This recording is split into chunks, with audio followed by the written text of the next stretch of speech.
What really happened during the Void Century?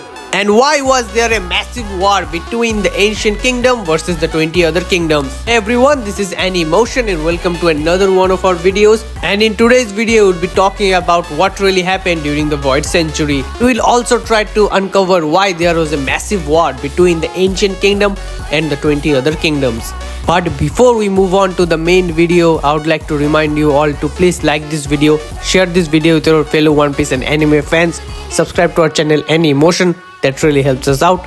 But now with the self plugin out of the way, let's get back into the main video. The Void Century is one of the most anticipated flashbacks that we are yet to see in the story of One Piece. But with now Emu being present currently in the story of Elbaf, it is pretty evident that we might just be able to see what really happened during Void Century. Now, before you guys ask why is there a Void Century flashback taking place in Elbaf and what are the chances of it, remember we got to see a God Valley flashback during Elbaf. No one in their bingo books predicted a God Valley flashback, but we still got to see that, so anything is possible right now in One Piece. So let us first of all uncover what are the things we know about Void Century. So the biggest hint or the biggest clue we have about Void Century is that there was a war between the ancient kingdom, probably the most advanced kingdom of all time, versus the 20 other kingdoms. And now to give a hint about how further in civilization advancement was the ancient kingdom, in Vegapunk's own word, Vegapunk's own advancements were nothing in compared to the ancient kingdom. And my guy had mechs, robots, everything, right? In our current generation of Earth, we don't have anything like that, right? We don't have mechs that are just running around doing things, right? Now, this word human civilization advancement is very important, so keep that in mind for now. So, what about the 20 other kingdoms and what do we know about them so far? So, one thing we know is that there were 20 different families who were the ruler of the 20 other kingdoms, one of them being the Narona family, or where Emu belonged from, and his title specifically said that he is one of the 20 kings. So what about the other kings, right? I'm pretty sure we might just get to see all the other 20 kings, right? They probably are all alive and being killed by the devil or something, I don't know. Right, I made a theory about why Emu is being possessed by the devil and the real Emu is dead a long time ago. Be sure to check that out for the more information. But now let's just focus on the 20 kingdoms. So in the war that took place, the ancient kingdom went against this 20 specific kingdom. There is nowhere mentioned that there were not more than 20 kingdoms. There were probably even more kingdoms, but these 20 were probably the spearhead kingdom that started the war. And now let's come back to our main favorite word, that is human civilization advancement. And right now I'm going to give you a logic and you guys can apply it in your real world scenario.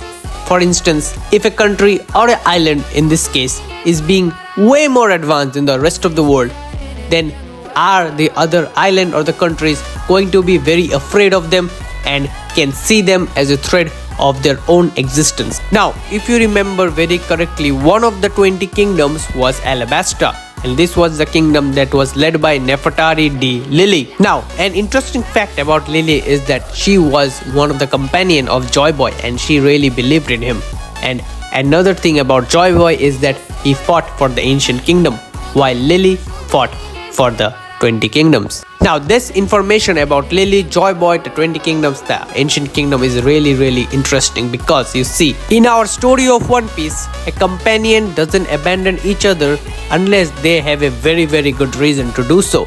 And what was the reason that someone like Lily, who considered Joyboy as a companion, abandoned him? Again, the answer is pretty simple, and that is human civilization advancement. Joyboy belonged to the ancient kingdom, and that kingdom was way off or way far in terms of advancement, and the other 20 kingdoms cannot even consider catching them at that point. So they were really afraid that, hey, one day the ancient kingdom might just think that we just don't want the other kingdoms to be there, we wanted to be the ultimate leader and they can easily wipe us all off. And this could be a very interesting reason why a companion like Lily abandoned Joyboy. And think about it this way, we all think that, hey, Joyboy was the right person, he was the good guy. But what if the person Joyboy fought for aka the ancient kingdom's main leaders, they weren't the good person. And what if, and it is just a what if, the actual rulers of the ancient kingdom had deep desires in order to control the whole world under them? Because you see, when you are way too advanced than the rest of the world, you might just get a desire that, hey, we are just way above everyone, right? We are going to take over the whole world. And in science, this is something that is pretty much evident, and it is called one civilization. And you could easily say that the ancient kingdom wanted the whole world of the One Piece. That is also called the Blue World, by the way. Something pretty interesting Oda revealed in an SBS segment way earlier, I think in last year. And the Blue World should be under one banner, and that is the ancient kingdom. Someone higher up could easily think that if they had the power, the advancement and the technology to do that. Now, what happened with Joyboy, right? So it could be something like that. Joyboy believed in a person who was leading the ancient kingdom, but that kingdom's person had really deep or bad desires underneath them that Joyboy was not known about. And that is the reason why Joyboy fought for the ancient kingdom, and the 20 other kingdoms really wanted to ensure their own survival. Because you also have to keep this in mind, that Joyboy was backstabbed by one of his companions. That was not Lily, by the way. And in One Piece, it is a very big deal, especially when Joyboy is being portrayed to be like Luffy, and we know that Luffy's companions would never betray him. They are Nakama. So what really happened that made one of Joyboy's companion betray him? Maybe the companion saw who Joyboy was fighting for, and they did not have good motives for the world. So that is why they backstabbed Joyboy. And why Joyboy? Because Joyboy had the strength and the power to single-handedly hand over the victory to the ancient kingdom.